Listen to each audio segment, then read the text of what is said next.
last video, we covered what is Agile.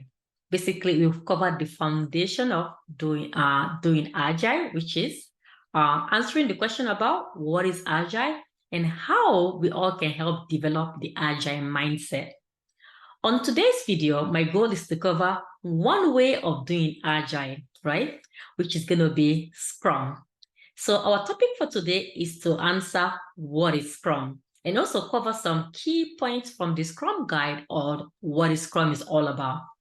Welcome back to AISHA SCRUM. I'm very happy to have you join my platform. For my subscribers, my new subscribers, I appreciate you all. Thank you all for joining my channel and thank you all for watching my series. All right, so let's go into our agenda. So our agenda today is to discuss different ways of doing Agile, what is Scrum, the role that's described in the Scrum guide, the Scrum value, and the benefits of doing Scrum. So first of all, let's cover the Agile umbrella, right? So if you all recall in our last video, I covered what is Agile, right? So Agile is a mindset made up of 4 values and 12 principles, right? And also is done by different ways. So I think I gave the Agile definition coming from the IC Agile with Ahmad Siddiqui, right? So I used that definition to define what is Agile. And going back from our last session is basically to cover, okay, what are different ways do we do Agile? Since we're saying Agile is a mindset, and that's the foundational mindset we should have before doing Agile. So they always ask like, okay, Aisha, what's the difference between Agile, Scrum, Kanban, and all of that? So hopefully by the end of this video today, you all can at least see a difference. But by the way, if you did not watch my video of what is Agile, you should 100% watch that first. So before you can follow up with this part 2, this session of doing Scrum, right? So basically, Agile is the umbrella, right? Is the foundation. I covered everything in that video of what is Agile. So that is the umbrella, that is the foundation. And underneath it, there are different ways of doing Agile, right? So we have Scrum. Scrum, that's one way of doing Agile. And we have SAFe, we have XP programming, we have Kanban and Lean. So these are all different other ways of doing Agile. And recently there have been a lot of other ways that have been discovered, that have been put out there that shows that people can use those different ways to do Agile. But if you all notice that it's still under the umbrella of Agile, and regardless of what type of way you're doing Agile, we all still have the same values. We all still see the value of working together, having that mindset, and also going back to the foundation of the Agile Manifesto. So regardless of what type of way you're doing it, so that's very, very important for me to say that. So, but I know the most popular out there, and myself, what I'm most experienced with, what I'm most comfortable with is basically the Scrum, SAFe, and Kanban. So I've been like working in that environment for the most part. Most of the team I've worked with, I've worked in that arena. So on today's video, though, we're going to be covering Scrum. So Scrum is the one I'm focused on today. That's why the title today is what is Scrum. So before we move further, let's just discuss what is Scrum, right? So based on my research and based on looking at the Scrum guide, we can talk about Scrum and not mention the Scrum guide. Because the Scrum guide is the 14th page where all basically everything started with the Scrum. And Jeff Sutherland and I forgot the other authors that wrote the Scrum guide, but they were one of those people that basically helped lay the foundation of Scrum. And it's one of the most popular framework, one of the most popular way of doing Agile. So there's some people like, oh, I might not even know other way of doing Agile, but I definitely know Scrum. And 90% of the people, when you ask about ways of doing Agile, people always automatically sometimes say Scrum. Scrum is just one way. And in my own research, in my own definition, I was able to find that I define Scrum as basically is a lightweight Agile framework that uses iterative approach to deliver complex product, So basically, Scrum is one of those frameworks that we deliver product iteratively. So that's why you see the cycle of the sprint itself has a length, right? Coming from the Scrum guide, which is the foundation of Scrum. They also brought out ways how we can be doing Scrum. And like, for example, the sprint itself, that's the length of the cycle. And the goal is for you to shorten the cycle so you can go over this complex product as a team. You retrospect from it and you grow and implement those lessons in the next sprint. So it emphasized heavily on flexibility, right? If you go back to our foundation of the Agile Manifesto, one of the last 4 values is to respond to change over following a plan, right? So we have to be flexible. We have to collaboratively work together as a team. Going back to our 12th principle, which is saying that, for example, principle number 4, the business and IT must work together as a team. So that collaboration. So when everyone will see the value of working together and deliver this value. And adaptability, right? So you have to be flexible. And when you do see there is value in that, they should adapt to that change, which we're going to go back to some of the very key notes from the Scrum Guide that I've already summarized in this short PowerPoint, so it can help you at least have an idea of what Scrum is all about. And allowing team to respond effectively to change, which is extremely important in Scrum, because sometimes people are like, oh, why do we have the sprint itself? Why do we have all these cycles? Why do we have to go back and repeat and repeat? Why don't we just have one big, large sprint, right? Why don't we just have every 6 months or every quarter, we just have a sprint? Why do we have to always do this thing every 2 weeks or maybe a week for some people that are doing the length of that long? Why do we have to go back and do it all over again? So to be honest, it's going back to our foundation of saying that Scrum is the empirical process, right? We go by leading by we work together as a team and learn by experience. The shorter the cycle, the more experience we will have going through all those phases and also collaborating with our end users. Use those feedback to improve in a next shorter cycle. Unlike if it's a long cycle, it will take us for so long before we can get through the whole process as described in the Scrum Guide. So that's why I want it to be short and small, right? And also always prioritize, because that's when the product owner is going to come into that role.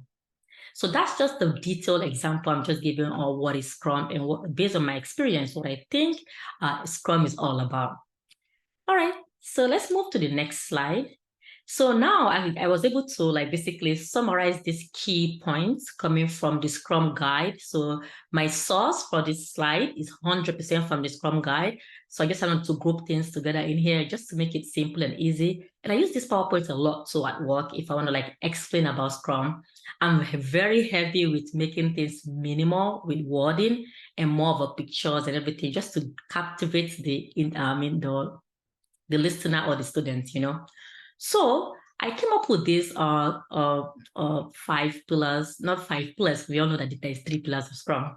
I came up with these slides just for us to focus on the key important things that happen in Scrum, right? Coming from the Scrum Guide. So looking at these 3 pillars here of Scrum, we have 3 pillars, and the 3 pillars is transparency, inspection, and adaptation. Going back to us saying that Scrum is an empirical process, right? And by us following this empirical process, we should always continue to be transparent by the way how we work as a team. So that's why I'm like, oh, that's why we have a product backlog. So we have everything in this product backlog so we can be transparent on the ways how we are working, be transparent to what we have in the backlog, what we plan to work together as a team, and have everything open and out and visible so we all can see what's actually going on. People from outside too, like stakeholders, leadership, everyone can also have access to this same backlog to see how are we working towards achieving our goal and the progression we are working on. That's why transparency is extremely important in Scrum and is one of the pillars of Scrum. Inspection, so that's basically we continuously looking for ways how we can improve and get better as a team. Looking at our backlog, looking at our product, looking at our definition of ready, looking at our definition of done, looking at all different things that we are working on and looking at the feedback we're getting from retrospective. Or sometimes to be Scrum Master, when we're looking from the back, that we're seeing in the board that we can help call out or we can help raise this up as a team. So we are continuously inspecting, and based on what we got from that inspection, we should be flexible and open to adapt to it. So that's the 3rd pillar, which is the adaptation. So if as a Scrum team, we should continue to do this. So that's why it's always called the pillars of Scrum. And through empirical process, and this empirical process means we are working and learning towards our own experience by what the feedback we're getting from the customers, by also what we've seen so far that like at the end of the sprint in this what the team development team will work on something. Maybe they might have a different assumption, and at the end they'll like, they realize that, oh, that was very different from what we assumed. And now you adjust based on the true feedback you got, or based on the true answer they were able to get from working on that. So empirical process is basically working and towards what you've learned, other than presumption or assumption or what you're thinking. But basically we do things by as we are learning, we go by the empirical process. So that's what's so heavy with Scrum. And we basically cannot talk about Scrum and not touch on the 3 artifacts, right? So these 3 artifacts is very, very important, as number one, you can see a Scrum team without having a product backlog. And the product backlog is heavily managed and worked on by the product owner, which we're going to cover a little bit detail about the roles of the Scrum. And the product owner is basically the person that mastered of the product backlog. So everything can come into the product backlog, like things from product owner meeting with the stakeholders, or things that are coming from the sprint review from our sprint itself goes to the product backlog. Product owner like syncing up with the customers, all those information can go to the product backlog. And the product owner will continue to order and reorder the product backlog and prioritize it as she sees fit. And product owner are the master of the product backlog. And that's something that's extremely important for us to use as a Scrum team. And then we have the sprint backlog. And the sprint backlog is where the development team works together. They all basically, with the product owner, after prioritizing this item in the product backlog, then the development team were able to pull those stories and put it in the sprint backlog. And the development team work within the sprint backlog. And the sprint backlog, that's what can be those items in there, what can be turned into potential shippable increments. So at the end of the development team working on those sprint backlog, we are hoping that we'll get some kind of potential shippable increment. So the increment is the value you get at the end of the sprint. And sometimes not those increments can be shipped right away. That's why it's called the PSI, potential shippable increments. And those increments can be like, for example, they are working on a feature. Let's say just want to talk, we're working on the feature of an app of a phone. And in this case, we want to create an app of a telephone. That one of the features we want in this sprint is to ensure that we are able to upload app. So that's our goal, let's say, for this sprint. And for sprint 1, let's say now the development team was able to create a feature for that app. And if that's done, at the end of that sprint, that feature that they created where people can upload the app, that's an increment. Because sometimes people ask me, oh, Aisha, what's an increment? So that's what an increment is. And at the end of that sprint, sometimes they might be able to release that increment based on looking at, okay, what other things can we release? But we all know it's best that the more often we release, the more better for a Scrum team. But sometimes the increments can be grouped together and be released at one. Let's say in this sprint 1, we're able to create stuff to upload the app. And in sprint 2, people can have the option to choose what app they want to upload. And in sprint 3, they can also have an option to add colors and all these different features in their app. So although in sprint 1, we created a feature to upload the app, in sprint 2, they can choose the app. In sprint 3, they choose the color they want to add in the app. So let's say now we're going to combine all 3 of those products, those increments, and now ship it to the end user. So that's just what I mean by potential shippable increments can be released in each of those sprints. So now let's talk about the 3 roles in Scrum. The Scrum Guide describes these 3 roles, which is a Scrum Master, the Product Owner, and the Development Team. So those are the only 3 known roles in the Scrum Guide. So basically the Scrum Master, we're going to further detail and describe this role because it's a very important role in Scrum. And then we have the 5 events that it's part of the Scrum, right? So the first event itself is the sprint. and the sprint length is like 4 weeks is the maximum sprint. So now let's talk about the 5 events. And the 5 events we have is the sprint itself.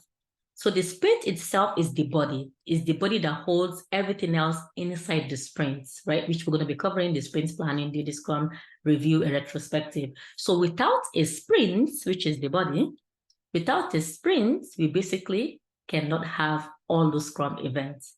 So the sprint is the body. It's like the housing body for everything. And now we have our 5 events.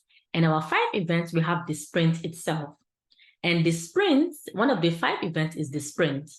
And the sprint is the big umbrella. Basically, is the umbrella that houses everything else within the sprint, like the daily Scrum, sprint planning, review, and retrospective. So we must first have the sprint before we can have everything else inside the sprint. So the sprint is the heart of the Scrum. So the sprint itself, according to the Scrum Guide, the maximum length of the sprint should be 4 weeks. And teams sometimes can decide to have a week sprint, 2-week sprint, 3-week sprint, or 4 weeks. But the recommended is for a team not to have more than 4 weeks length of a sprint. But don't be surprised if you go to a company, you see different length. But for the most part, you see always the sprint will be like 2-week sprints. And it's very important for us to have our sprint cycle to be short. Why is that? By the way, if you've been finding my content valuable, like and subscribe to my channel. And I would really like to see all of your comments about how you've been running sprints so far in your job, if you all have been doing that. So the sprint length is very important for it to be short. So when it's short, it can foster that continuous feedback loop, right? Because just think about it. If you can have a 2-week sprint, then you can go through the whole sprint and meet for retrospective. Then you start your next sprint. Like if you every two weeks you have some kind of retro, or like if you have a 1-month sprint, where you basically only meet once a month, and by the time you can catch something that's wrong or get feedback from end user or during the sprint review and all of that, you realize that, oh, it might be a little bit too late. So that's why we all advocate and push for a sprint to be small. So the next thing we have is sprint planning. And sprint planning is basically another important Scrum event that's done within Scrum. And the first day of the sprint is actually called the sprint planning day. And for a 4-week sprint, it says, according to the Scrum Guide, the length should be no longer than 8 hours. But of course, if your sprint is sure that you can do half of that or less. And then we have our daily Scrum, right? Our daily Scrum is also the 15-minute meeting where we all meet together as a team and discuss how we want to turn our goal into valuable increments. And this is for the development team, by the way. And then we have our sprint review and we have our sprint retrospective. And then the sprint review is for the stakeholders. They'll come in, and then the development team will demo what they've actually been able to accomplish within the sprints. And the sprint retrospective, and that's where the team will come together and discuss what have been going so well for them in the team and how they can improve and how can they ensure they have an action item to help improve in the next sprint. So these are all the Scrum events in Scrum, and the sprint itself is for the whole body. The sprint planning, who can attend it? Basically, the Scrum team attends it, and anyone else like the SMEs that will see that can add value to the work or the backlog can also attend the sprint planning. And daily Scrum is for the development team. But of course, product owner and Scrum Master can stand and observe as the team meet together and discuss their work. And sprint review, that's where we can invite our stakeholder, the Scrum team, and everyone can, so that the development team can go showcase their work, basically demonstrate their work, a PowerPoint presentation. And retrospective is for the development team alone, where they will come together and discuss how they can improve and do better as a team. All right, so let's move on to the next slide. So now let's talk about another very key important thing in Scrum that's very important is the Scrum value. I got this slide from scrum.org. So Scrum have 5 values. We all know we have 4 Agile values. We also have 5 values in Scrum. We have courage, focus, commitment, respect, and openness. So Scrum team have to abide by these values because this value can help you all work together as a team. So your team should be very courageous, basically not be afraid. Your team should be very courageous, shouldn't be afraid to speak up when they notice something is not right. basically say something about it and look for a way how you guys can work together in the team and resolve anything. And Scrum team focus, so we can't just be planning for a sprint where we all have come together during sprint planning and said, okay, we'll be working on these 5 features. And then all of a sudden, halfway through, they'll be like, okay, all right, or I changed my mind. Let's not work on that story anymore. Let's not work on this. Let's just take on something else when we have no valid reason. So that focus is extremely important, just like us human beings. That's why if you are working on things, work on one thing, complete it, and move on to the next thing. Because we all know that science have proved that multitasking does not work, right? We do context switching, but multitasking can work. It's the same thing with Scrum. So Scrum also focus and guide us and help us to ensure to focus on focus, right?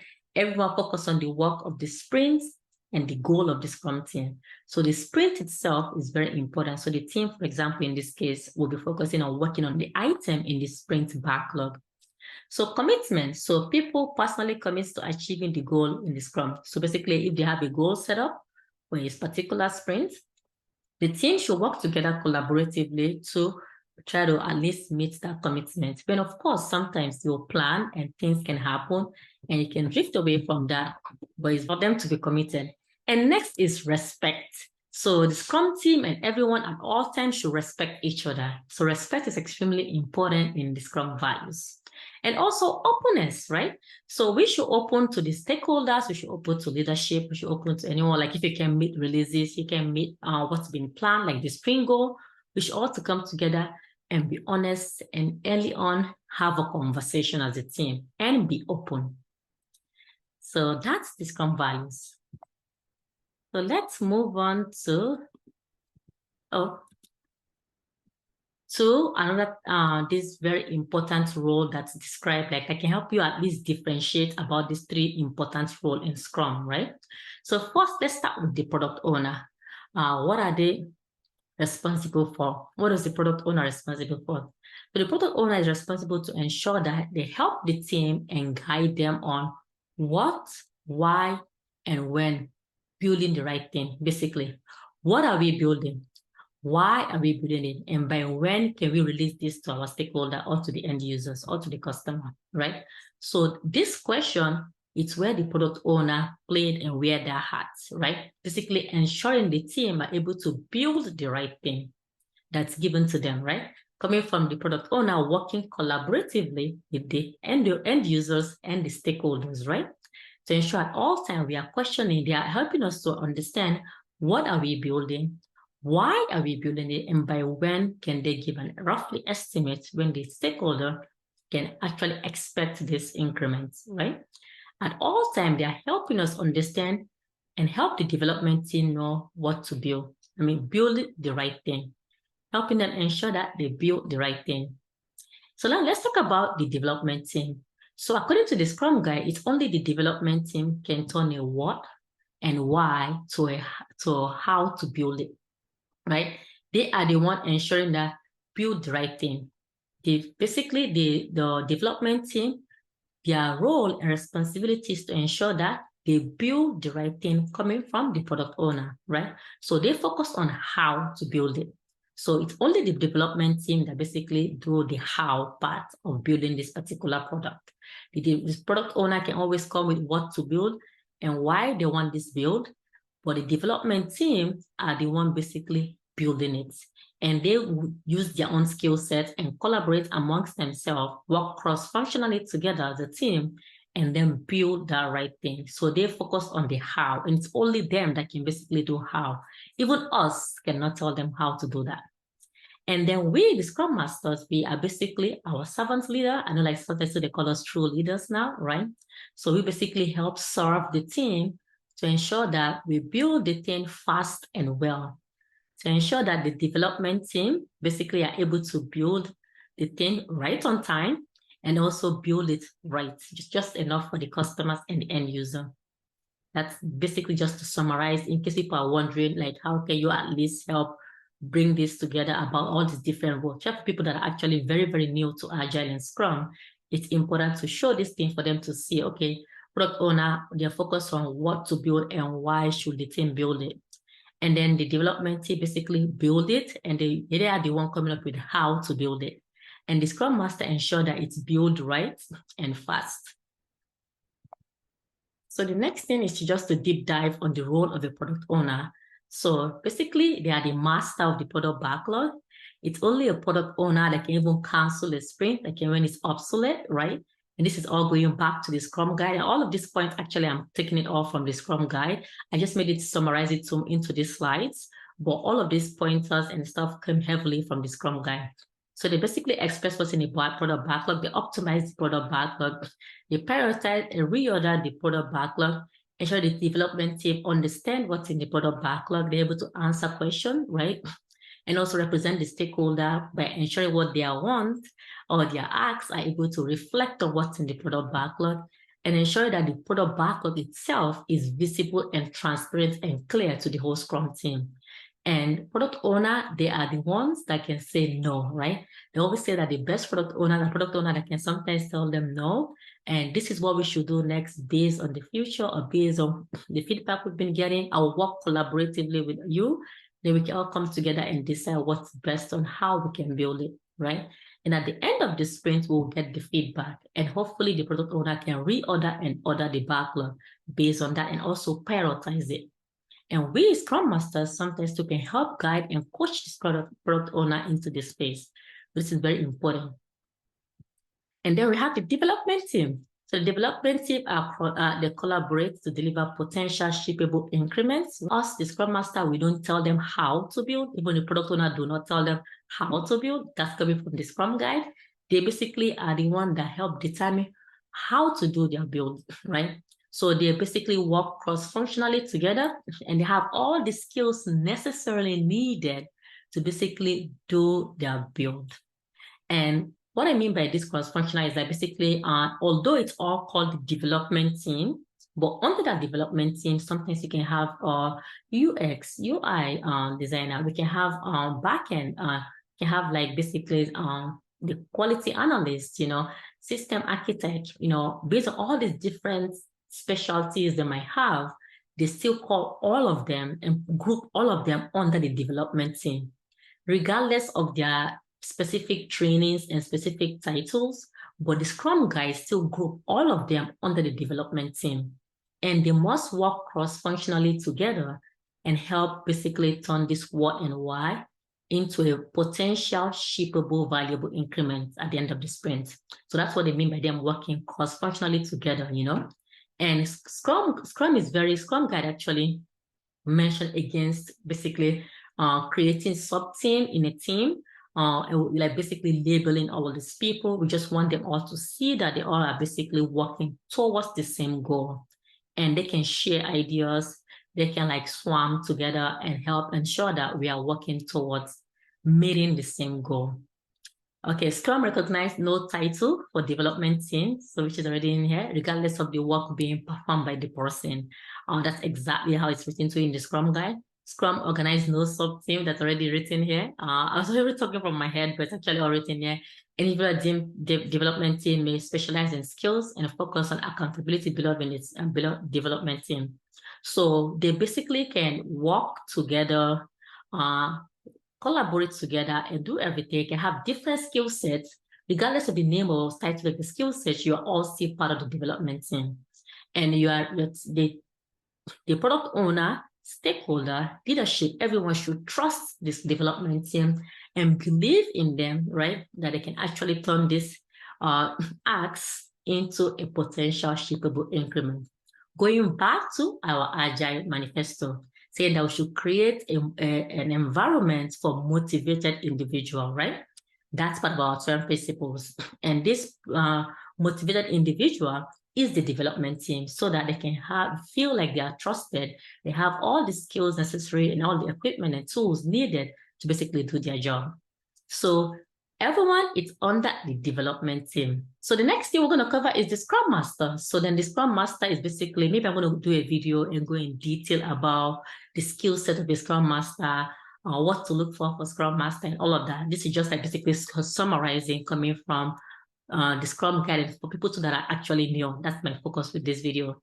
A Scrum Master is basically responsible for promoting Scrum just as defined in the Scrum Guide. Scrum Master basically not only coach, train, and guide the team, they also train and coach the whole organization as is described in the Scrum Guide. Scrum Master is a true leader of the team. Basically, they serve the team basically by coaching, facilitating the Scrum events, mentoring them as needed, and trainings as they see fit. Scrum Master also help facilitate Scrum, help remove impediments and also escalating as needed, and foster that collaborative environment as being described and discussed coming from the Agile Manifesto and also described in the Scrum Guide itself. And overall, to sum it up our video today, I just want to use this moment to basically summarize everything I was describing, like the whole process of Scrum, how everything works in Scrum.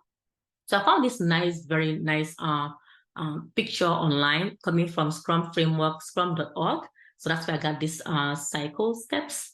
And I think I'll use this to just explain to you all the whole cycle, how everything works. So basically, this is the product backlog, right? So we all talked about the artifacts, right? One of the artifacts being the product backlog, the sprint backlog, and the increments, right? That's the three artifacts, right? And then let's just go through a whole phase of the whole sprints, right? Let's say like for right now we have our product backlog. All the ideas are going into the product backlog. You also see the arrow here showing that ideas coming from sprint review. As you all recall, the sprint review is what we have after the end of the sprint, where the development team right here, they demonstrate to the stakeholder what actually happens. So the feedback we get from that can also go to the product backlog. Ideas and everything also can come to the product backlog. So basically everything goes to the product backlog, I'll give it time. Then after all what's in the product backlog, the product owner, who will basically prioritize what's in the product backlog, rank it and put them as the most important or the most valuable to the end user, put them at the top of the backlog, and then the development team, which will now take some of those stories and put it in the sprint backlog based on their availability and based on the bandwidth and everything, but they'll pull those stories from the product backlog, right? Pull those stories and put it in the sprint backlog, because why? The development team only works from the sprint backlog. Only work from the sprint backlog. By the way, if you've been finding my content valuable, like and subscribe to my channel. If you're interested in mentorship too, do not hesitate to email me at admin@aishascrumtech.com. Development team work from the sprint backlog, and so they pull those stories from the product backlog and put it to the sprint backlog. And then let's say the sprint start. So during sprint planning, they are looking at what's going to be in the sprint. They come together, they work on it, they agree and start discussing those items, and they'll put it right here. So this is the sprint backlog. So this item that's in here all came from here, the product backlog. So it goes into the sprint backlog, and then the sprint starts. So that's why you see the cycle, right?